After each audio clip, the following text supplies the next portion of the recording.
y'all. Happy Friday. Happy preparation for your Sabbath.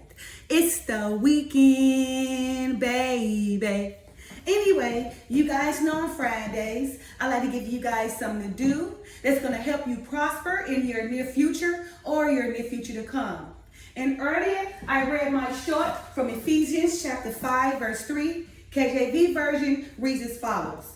But fornication and all uncleanness or covetousness, let it not be once named among you as becoming saints. You guys, one must understand that when becoming a saint, even being unclean in your body leads one to all types of nastiness, causing one whole life to become a mass of uncleanness.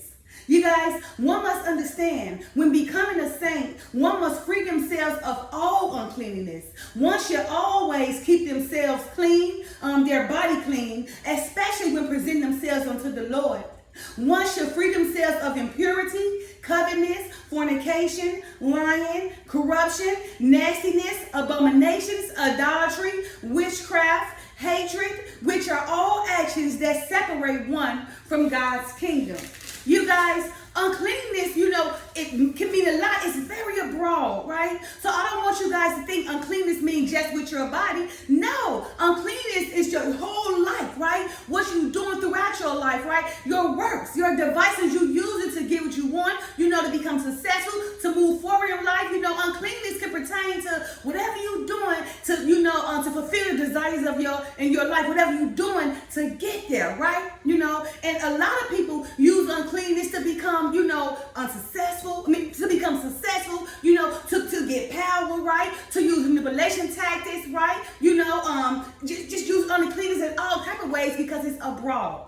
You guys, so for this weekend, I want those who consider themselves to be saints, right? Or who are becoming saints to clean themselves from all uncleanness, right? Because uncleanness can lead to infections, diseases, body odors, STDs, body discharges, abominations, fornication, witchcraft, adultery, imperfection, low self-esteem, filthiness, defilement, even unto death, right? Uncleanness leads to all these things. So don't just think that's because the body. No. Even though the body bathed, that we must, ensure that our body's clean before we present it to Him in prayer, whatever. Ensure your body clean. But uncleanness is abroad, right? It pertains to the works of your life, your devices that you're using throughout life, right? No saint shall be named, among any of these types of uncleanness, right?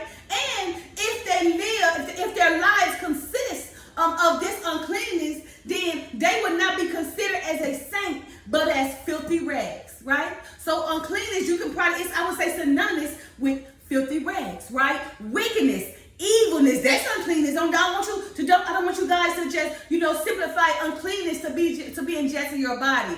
No, right? It's evil, it's wickedness, right? It's your works, right? It's witchcraft, it's hatred, it's idolatry, fornication, homosexuality. Uncleanness can mean everything because it's abroad, right? But what uncleanness does is separate the saint from the Father's kingdom, right? So for this weekend, I want you guys to, consider yourselves, right? If you're becoming a saint, that you must remove all this uncleanness right from you, right? Because one cannot enter the kingdom with uncleanly ways, right? And of course, it separates them from the Father, right? So again, one must understand that when becoming a saint, even being unclean in your body leads one to all types of nastiness, causing one whole life to become a mass of stinkiness. You guys, one must understand when becoming a saint, one must free themselves of all uncleanness. Remember, right? Uncleanness is not just simple. It is broad, right? And it embraces a whole lot, right? Your works of your life, right?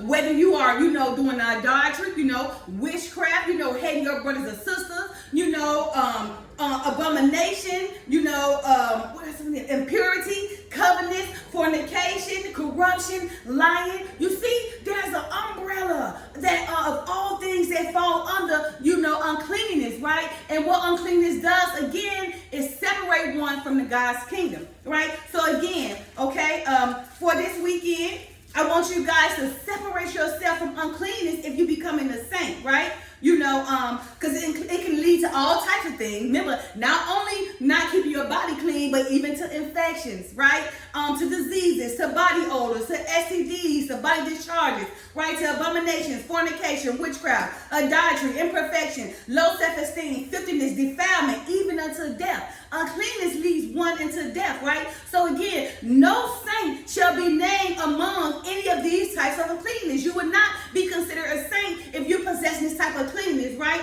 And also, if your life consists of this type of uncleanness, then you would not be considered as a saint, but as a filthy rag, right?